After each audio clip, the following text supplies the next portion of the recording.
میں نے آپ کی خدمت میں عرض کیا کہ قرآن میں جو داستان ہے، جو قصے ہیں، اسے بیان کرنے کا مقصد ہے۔ اور فرمائیے بہت ہی امپورٹنٹ بات ہے،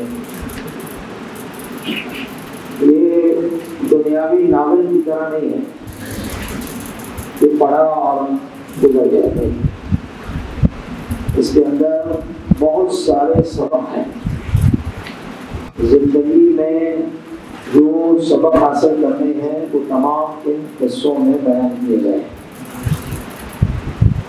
تربیت اولاد میں بھی یہی بیان کرتے ہیں اساتذہ کہ بچوں کو جب انسان کسی بات کو بیان کرتا ہے، اگر وہ کسی مختصر قصے میں بیان کرے گا تو وہ قصے کو سنے گا بھی توجہ سے اور وہ بات اس کے ذہن میں رہ جائے گی۔ اس لیے جب بھی بچوں کو کوئی بات بتائیں تو قصے کی صورت میں بتائیں، جیسے پہلے زمانے میں کہانیاں سنائی جاتی تھی، لیکن اس میں سبق ہوتا تھا۔ آج کل تو دوسری چیزیں، زمانے پرانے میں جو بتایا جاتا تھا اس میں کوئی نہ کوئی سبق اور لیسن ہوتا ہے۔ اس لیے قرآن مجید نے ہمارے لیے بیان کرنا ہے۔ عرض کیا کہ کیوں پروردگار عالم نے قرآن میں ان قصوں کو بیان کیا ہے۔ ایک، خدا نے ان قصوں کو قرآن مجید میں بیان کیا تاکہ ہم ان قصوں سے، ان داستانوں سے کیا کریں؟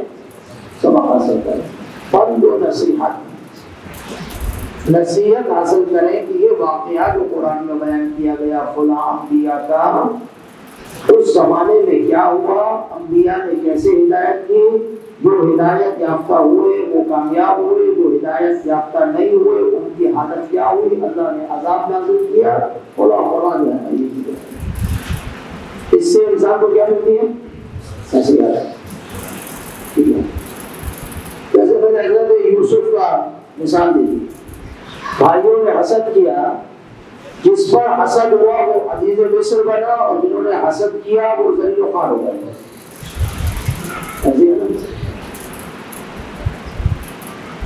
اس طریقے سے حضرت موسیٰ اور فرعون، ابراہیم اور نمرود اور انبیاء کرام کے زمانے میں جو قوم لوط اور حضرت لوط کے زمانہ ہے۔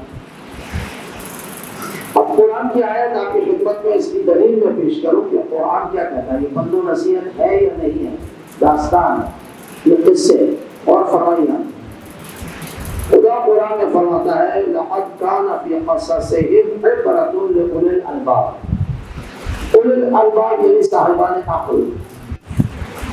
قرآن مجید میں جہاں اولی الالباب آیا ہے، اس سے مراد کیا ہے؟ اولی الالباب۔ میری طرف متوجہ رہیں، اولی الالباب کے معنی کیا ہے؟ صاحبان عقل، جیسے آپ حضرات اور ہم سب۔ خدا فرما رہا ہے گزشتہ اقوام کے قصے جو قرآن مجید میں بیان کیے گئے ہیں یہ صاحبان عقل کے لیے نصیحت اور عبرت کے لیے بیان کیے گئے ہیں۔ کہ صاحبان عقل عبرت لیں ان واقعات سے کہ فرعون پر کیا ہوا، فرعون کی قوم پر خدا نے آخر میں کیا عذاب نازل کیا، لوط کی قوم پر کیا ہوا، نوح کی قوم پر کیا ہوا، شداد پر کیا ہوا، نمرود کے ساتھ کیا ہوا، بنی اسرائیل کی قوم کے ساتھ کیا ہوا، الا ماشاءاللہ قرآن میں اس سے داستانیں ہیں۔ کائے کے لیے ہے عبرۃ لأولی الالباب، صاحبان اولی الالباب یعنی صاحبان عقل کے لیے عبرت ہے، سبق سیکھیں۔ اسی لیے معصوم نے کہا ماضی میں اگر کوئی مسائل زندگی میں پیدا ہو گئے ہیں، معصوم فرماتے ہیں ماضی میں بیٹھ کر انسان روتا رہے گا تو کسی بھی جگہ نہیں پہنچے گا۔ اب ماضی میں مثلا بزنس کو نقصان ہو گیا یا ماضی میں کوئی ایسی غلطی ہو گئی جو ہے نا وہ انسان کو بلاخر کو مسائل پیدا ہو، اب وہ ساری زندگی بیٹھ کے ماضی میں روئے گا تو آگے بڑھ سکے گا؟ نہیں بڑھ سکتا۔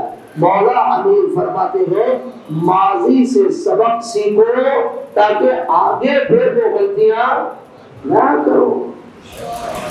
ماضی رونے کے لیے نہیں ہے، ماضی عبرت کے لیے ہے، ماضی سبق کے لیے ہے کہ ماضی میں مجھ سے یہ غلطی ہوئی ہے، اب میں دوبارہ اس غلطی کو نہ دہراؤں۔ ماضی میں فلاں انسان نے مجھے دھوکہ دیا، اب میں دوبارہ اس انسان کے دھوکے میں نہ ہوں۔ اسی لیے فرماتے مومن وہ ہے جو ایک سوراخ سے ایک ہی مرتبہ ڈھکا جاتا ہے، بار بار اس کو لگے تو مومن ہی نہیں ہے۔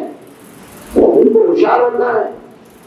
ماضی یہی ہے، تو قصے بھی یہی ہیں، ان تمام قصوں سے عبرت حاصل کرے تاکہ یہ چیزیں جس کی وجہ سے اللہ کا عذاب نازل ہوا وہ ہم پر بھی عذاب نازل نہ ہو۔ خدا کسی کا رشتہ دار تو نہیں ہے، اگر فرعون پر تکبر کی وجہ سے عذاب نازل کیا تو ہم اس کے رشتہ دار تو نہیں ہے کہ ہمیں چھوڑ دے گا تکبر کی وجہ سے۔ ہمیں کہا تو ہم نے اس کا عشر کیا ہے، تمہارا عشر بھی وہی ہوگا اگر فرعون والی صفت تمہارے اندر موجود ہے۔ آئی سمجھے یا نہیں؟ ایک سوال پڑھنا محمد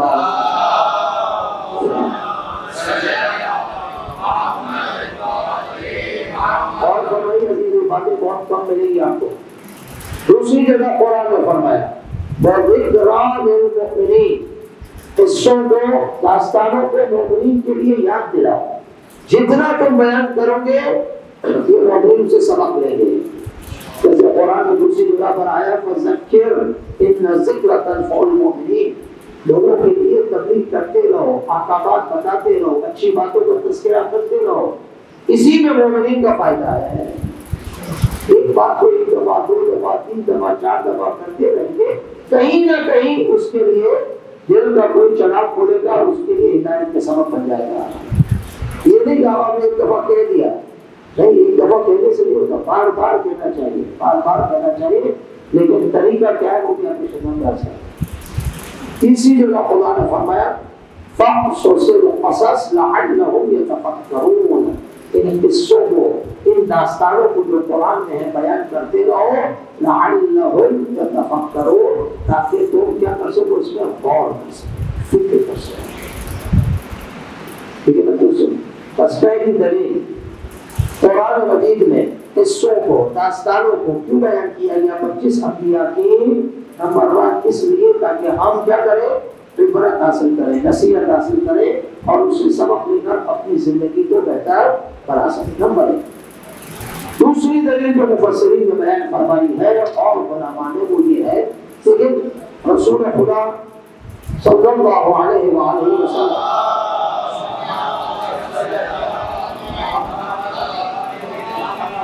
پیغمبر اکرم تبلیغ کرتے تھے اور پیغمبر اکرم کو بہت زیادہ امت نے تکلیف پہنچائی، ایسے ہی ہے نا؟ اس لیے رسول خدا نے فرمایا جو تکلیف مجھے پہنچائی گئی ہے 23 سالوں میں، مجھ سے پہلے کسی بھی نبی پر یہ تکلیف نہیں آئی۔ آپ اس سے اندازہ لگائیں، ہم ابھی اپنے نبی کی بھی زندگی کو صحیح طرح نہیں بچاتے۔ حضرت نوح 950 سال تبلیغ میں رہے، کیا 950 سال میں نہیں ہوا؟ حضرت ایوب کی زندگی کو دیکھیں، دوسرے حضرت زکریا وغیرہ تمام انبیاء کی زندگی کو دیکھیں، اگر تاریخ کا مطالعہ کرے تو انسان کو یہ لگتا ہے اس سے زیادہ ظلم ہو ہی نہیں سکتا ہے۔ تو یہ میرا نبی فرما رہا ہے 23 سال جو مجھ پر ہوا وہ تم پر نہیں ہوا 950 سال میں۔ جو 1,23,999 انبیاء پر مصیبتیں اور تکلیف ان کی امتیں لے کر آئی وہ ایک طرف، اور جو 23 سال تبلیغ میں مجھ پر تکلیفیں آئی ہے وہ ایک طرف ہے۔ لیکن ہمارے نبی رحمت نے ہمیشہ اپنی امت کے لیے کیا کیے؟ دعا فرمائی، ایک دن بھی بددعا نہیں۔ حضرت نوح نے تنگ آ کر بددعا تو کی نا، دوسرے انبیاء نے تنگ آ کر ملا کر دیکھا یہ قوم کسی قابل نہیں ہے تو ملا کر بددعا تو کی، خدا اس قوم سے ہمارا چھٹکارا دے، عذاب بھی آیا، لیکن میرے اور آپ کے نبی نے ایک سیکنڈ بھی امت کے لیے بددعا نہیں کی۔ ہمیشہ کا خدا اس کی ہدایت فرما، اس قوم کی ہدایت فرما۔ یہ نبی رحمت ہمارا نبی ہے، ہمیں اپنے نبی رحمت کی زندگی کا صحیح مطالعہ تاریخ کا کرنا چاہیے، نہ کہ اوپر سے کہ پیغمبر کا نام کیا، ان کے والدہ کا نام کیا اور بس یا رسول اللہ یا حبیب اللہ یا ان کی زندگی کو ڈیپ میں پڑھنا چاہیے، تو ہمیں پیغمبر اکرم کی عظمت کا احساس ہوگا کہ رسول خدا نے کس طرح اس امت کو کھڑا کیا۔ اب ظاہر پیغمبر اکرم خدمت کر رہے ہیں، تکلیف ہے، دل میں دکھ تو ہوتا ہے نا، توجہ چاہو، انسان تو ہے نا، میں اتنا ان کو سمجھا رہا ہوں لیکن یہ پھر بھی نہیں سمجھ رہے. ہاں اگر آپ جائیں کسی کو نصیحت کریں، اتنی نصیحت کریں اس کی ہمدردی میں، لیکن وہ آپ کی بات نہ سنیں، کچھ بھی نہ ہو، دل میں دکھ تو ہو، یار میں اس کی بھلائی چاہ رہا ہوں، یہ کیوں نہیں سنتا میری بات کو؟ تو وہ تو نبی ہے، انسان تو ہے نا بھائی کا. اتنی تبلیغ، اتنا سمجھانا، اے کفار چھوڑ دو، آ جاؤ، لیکن نہیں سن رہا. دکھ ہوتا نہیں ہوتا؟ پیغمبر کو دکھ ہوا، پیغمبر اس دکھ میں زیادہ تکلیف محسوس کرنے لگے. پروردگار عالم نے پیغمبر اکرم کے دل کو تقویت پیش کرنے کے لیے، پیغمبر اکرم کے دل کے اس دکھ کو کم کرنے کے لیے ان قصوں کو بیان کیا ہے. میرے نبی پریشان نہ ہو تو اس سے پہلے جو انبیاء گزرے ہوئے ان پر بھی یہی مسائل تھے. تو تو کیوں گھبرا رہا ہے؟ تیرا کام ہے تبلیغ کرنا، تو اپنا پیغام کھلا کھلا پہنچا دے. یہ مانیں گے تو ان کا فائدہ، نہیں مانیں گے تو ان کا نقصان ہے. تو کیوں اپنے آپ کو تکلیف پہنچاتا ہے؟ تو دوسری وجہ کیا ہے ان داستانوں کو بیان کرنے کی؟ پیغمبر اکرم کے دل کو تقویت دینا کہ پیغمبر تم گھبراؤ نہیں، یہ سب سے پہلے ہوا ہے. وَكُلًّا نَقُصُّ عَلَيْكَ مِنْ أَنْبَاءِ الرُّسُلِ مَا نُثَبِّتُ بِهِ فُؤَادَكَ. قصوں کو بیان کیا تیرے لیے اور رسول کے جو تجھ سے پہلے گزر گئے، تاکہ ان قصوں کو پڑھ کر تیرے دل میں مضبوطی آئے. تو گھبرا نہیں کہ یہ قوم کیسی ہے. ٹھیک ہے بیٹے بھائی، سمجھ آ گئی؟ یہ دو دلیلیں اپنی ذہن میں رکھے گا. آئیے حضرت شعیب پر. حضرت شعیب نبی ہے، نام جانتے ہو؟ حضرت شعیب حضرت لوط نبی کے بعد پیغمبر ہے. حضرت شعیب حضرت لوط کے بعد نبی بنے ہیں. حضرت لوط کے بعد 5 انبیاء ہیں جو عرب ہیں. کتنے؟ 5. ان 5 عرب انبیاء میں ایک حضرت صالح ہے. اگر اس کو نوٹ کریں، ذہن میں رکھیں، یہاں سے جانے کے بعد کتنے کام آ جائیں. حضرت صالح، حضرت ہود، حضرت اسماعیل، حضرت پیغمبر اکرم اور حضرت شعیب. یہ 5 انبیاء عرب کے عرب. باقی دوسرے ان سے پہلے 5 عرب تھے. ان 5 عرب انبیاء میں سے ایک کون ہے؟ حضرت بولیے شعیب. بولیے تو پتا چلے حضرت شعیب. حضرت شعیب جس جگہ قیام تھا، زندگی کرتے تھے، وہ اس شہر کا، اس علاقے کا نام تھا مدین. مدین میں حضرت شعیب رہتے تھے. حضرت شعیب جس مقام میں اس کے رہتے تھے وہ مدین تھی، اور پھر ان کی قوم میں انہوں نے تبلیغ کے کاموں کو انجام دیا جو آپ کی خدمت میں ابھی عرض کرتا ہوں. یہ خلاصہ حضرت شعیب کا. ان کے مقام میں اللہ کی بارگاہ میں بہت زیادہ گڑگڑاتے تھے، گریہ کرتے تھے. مناجات ان کی تاریخوں میں بیان کی گئی ہے. وہ ساری چیزیں اپنی جگہ پر ہے، لیکن جو قرآن کی آیات میں جس کا تذکرہ ہے وہ میں آپ کی خدمت میں عرض کرنا چاہتا ہوں. دیکھیے ذرا سا توجہ فرمائیں. ہمارے جتنے بھی انبیاء تشریف لائے ہیں، حضرت آدم سے لے کر حضرت بولو خاتم تک سلام اللہ علیہ، جتنے بھی انبیاء آئے ہیں، ان اور فرمائیے ان تمام انبیاء کا ایک کام مشترک تھا، وہ ہر نبی نے کیا ہے. کون بتایا تھا؟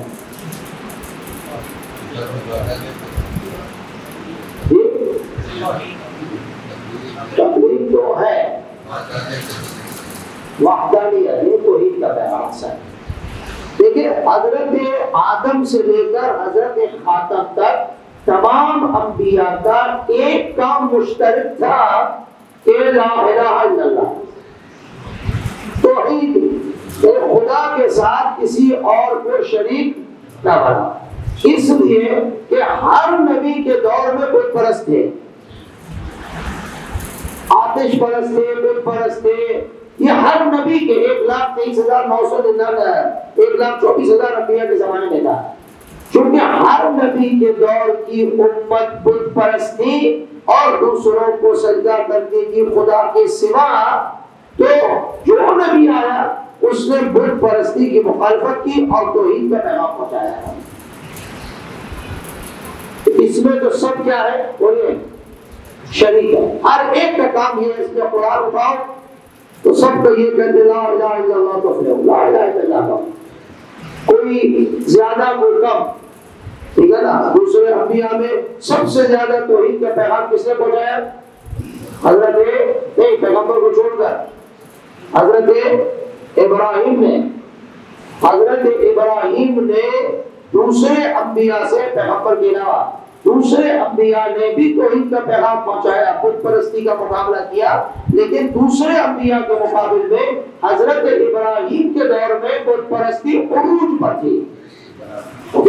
اس لیے حضرت ابراہیم کو زیادہ موحد یعنی توحید کا پیغام پہنچانے والا کہا جاتا ہے۔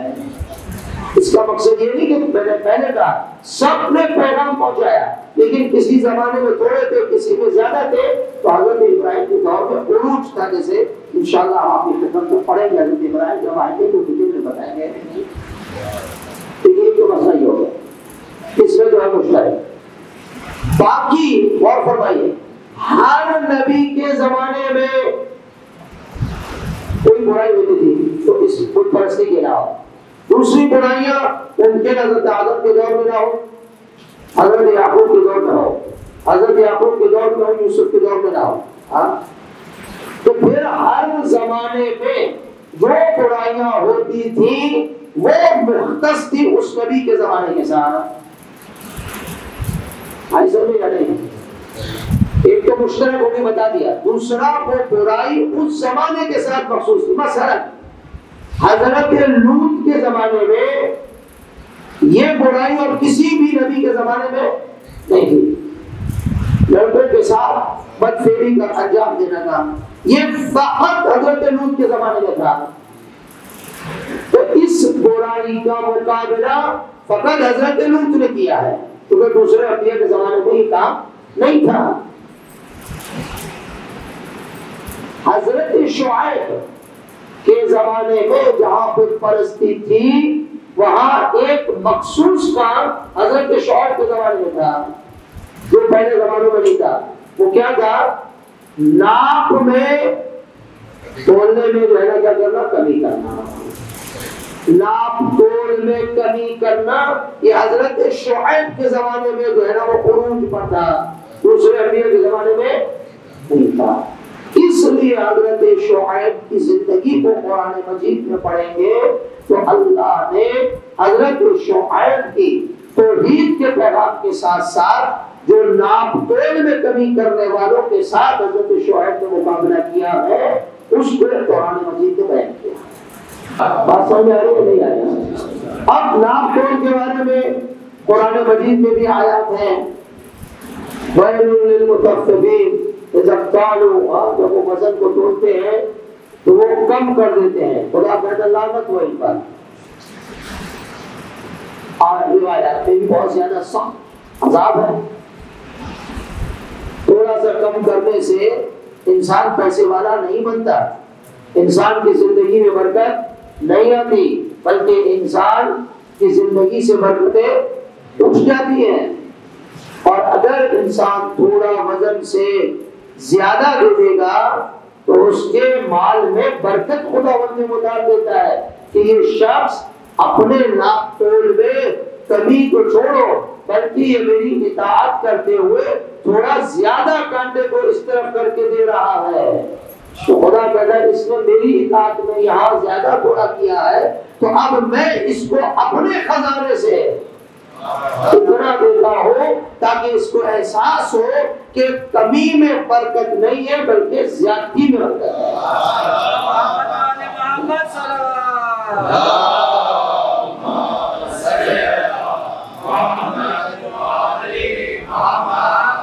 یہ بہت زیادہ روایات میں سختی بھی ہے اور جو صحیح کتاب طور کرتے ہیں ان کے بارے میں بہترین جو ہے نا وہ کام ہے۔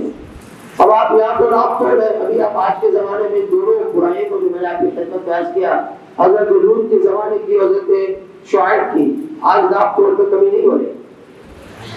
جو مومن ہے، جو اللہ کا خوف رکھتے ہیں، ان کی بات نہیں کر رہا، لیکن عام معاشرے میں آپ دیکھیں ناپ توڑ میں کمی نہیں ہو رہی. حضرت لوط کے زمانے کا فیل جو بدفعلی آج نہیں ہے، آج بہت زیادہ ہے اصل میں. تو یہ قرآن کی آیات اور یہ قرآن کے واقعات قیامت تک کے لیے زندہ ہے، کیونکہ قرآن بنانے والا خدا ہے، اسے معلوم ہے کہ قیامت تک کون کون سے واقعات اور کس کس زمانے میں کیا ہونا ہے. تو ناپ توڑ میں کمی نہیں کرنی چاہیے، اور مستحب ہے، جیسے میں نے عرض کیا کہ انسان اتنا بھی سخت نہ ہو جن کی کام ہے ناپ توڑنا، جس کا نہیں ہے اس کو بھی دوسرے طریقے سے دیکھنا ہے. اس کا وہ ہے، یہ نہیں کہا میرے ناپ توڑ کا کام نہیں تو میں کیا کروں. نہیں، آپ اگر مزدوری کر رہے ہیں، آپ اگر کسی کی نوکری کر رہے ہیں، آپ 10 منٹ پہلے اٹھ کے جو ہے نا اپنا کام ختم کر دیتے ہیں، اور یہ گناہ ہے. آپ کو چاہیے 10 منٹ بعد میں اپنے کام سے نکلیں، تاکہ مکمل احتیاط ہو کہ جو میرا وقت ہے کام کرنے کا میں نے پورا کر لیا. 10 منٹ بعد اٹھے اپنے کام سے جو مقرر ہے آپ کا. یہ ساری زندگی کے کاموں میں ہے. لیکن حضرت شعیب کی بات جو کر رہا ہوں ناپ توڑ کی ہے. انسان مثلا چینی ہے، آٹا ہے، جو بھی توڑ کی چیزیں ہیں، اس کو جو ہے نا پھر وہ سونے کی طرح توڑے گا تو پھر تو کام خراب ہو جائے گا. اس لیے بہتر یہ ہے کہ انسان تھوڑا کیا کرے، یہ بھی نہیں کہہ رہا کہ بالکل نیچے لے آئے تو اپنا نقصان کرے، لیکن کم نہ ہو. احتیاط یہ ہے کہ تھوڑا سا زیادہ نیچے جانے دے. انشاءاللہ خدا نے بتا مدد کام کام ہے، جلدی سے بتاؤں پھر آگے ہوں. یہ بات واضح ہے کہ خدمت میں ہے، ذہن میں رکھیے گا. حضرت شعیب کے چند کام تھے. نمبر 1 توحید کا پیغام پہنچانا، جو بتا دیا، ٹھیک ہے. 1 سب کا تھا. 2 عدل و انصاف. حضرت شعیب اور تمام انبیاء کا کام کیا تھا؟ خدا کی بارگاہ کا پیغام پہنچانا، انصاف کرو، عدل کرو، ظلم مت کرو. 3 زمین میں فساد برپا نہ کرو. 4 مومنین کے لیے راستہ بند نہ کرو. اب حضرت یہ چاروں چیزیں جو شعیب کے زمانے کی آیتیں پڑھ کے ختم کرتا ہوں. حضرت شعیب کے زمانے میں لوگ راستوں پر بیٹھ جاتے تھے اور دوسرے لوگوں کو جو حضرت شعیب کی بات مانتے تھے ان کو گمراہ کرتے تھے.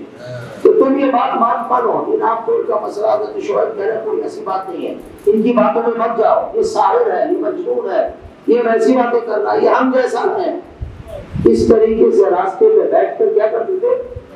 گمراہ کرتے ہیں. پتہ یہ چیزیں جو میں نے آج ابھی بتائی آج کے زمانے میں ہے یا نہیں؟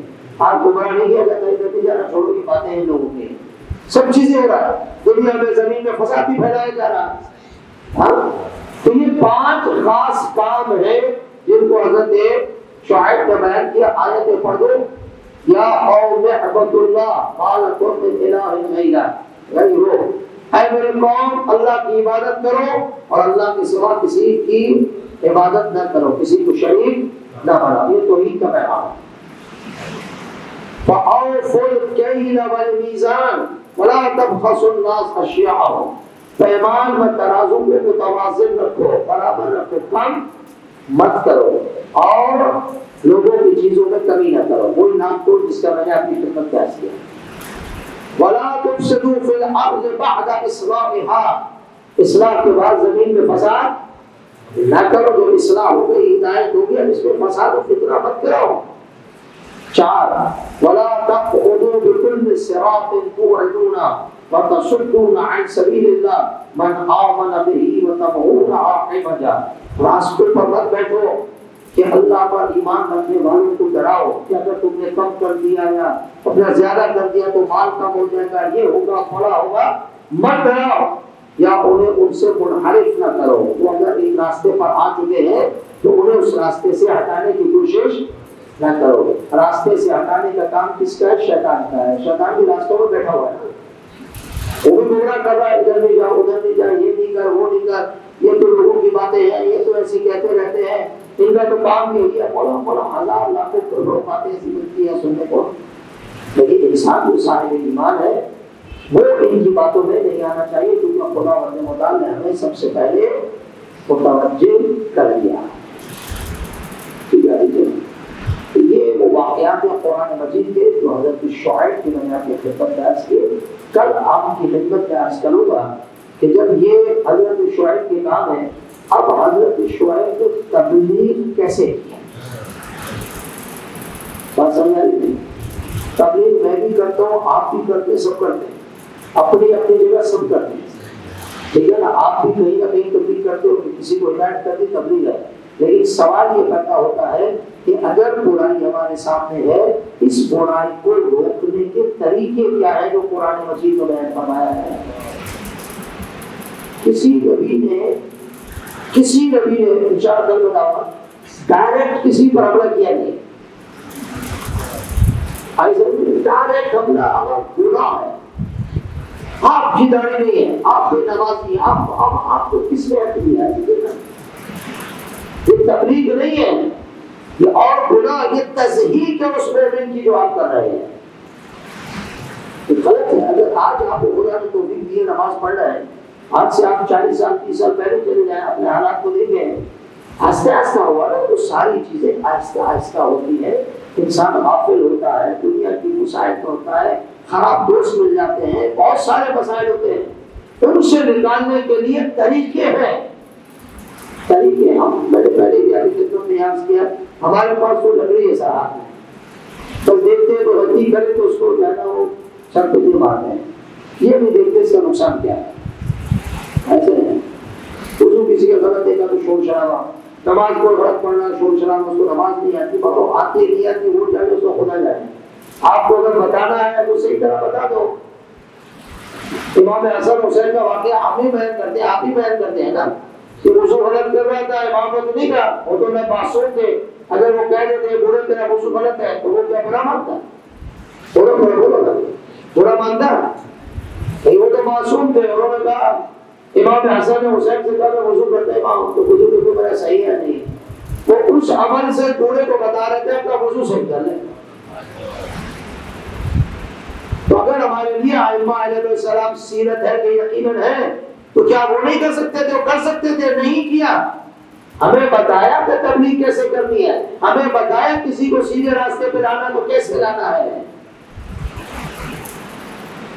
ہمیں اصل میں کیا، وہ پہلے کسی میں جو غصہ ہوتا ہے، اس نے کچھ کیا ہوتا ہے، ہمیں موقع مل نہیں رہا ہوتا، ابھی موقع ملا کہ اس نے نماز میں پیر ایسے نہیں رکھے، ہاتھ ایسا نہیں رکھا، اب موقع ہے، 10 سال پرانا بدلا ہوتا ہے اس میں۔ یہ تبلیغ نہیں ہے، یہ اندر کا شیطان ہے جو ہم سے بلوا رہا ہے۔ تو انشاءاللہ اس بات پر آپ ابھی سے توجہ کریں، کل آپ کی خدمت میں عرض کروں گا ان باتوں کو تبلیغ کرتے کیسے ہیں، قرآن میں ہمیں کیا بتایا۔ ایک سلام پر محمد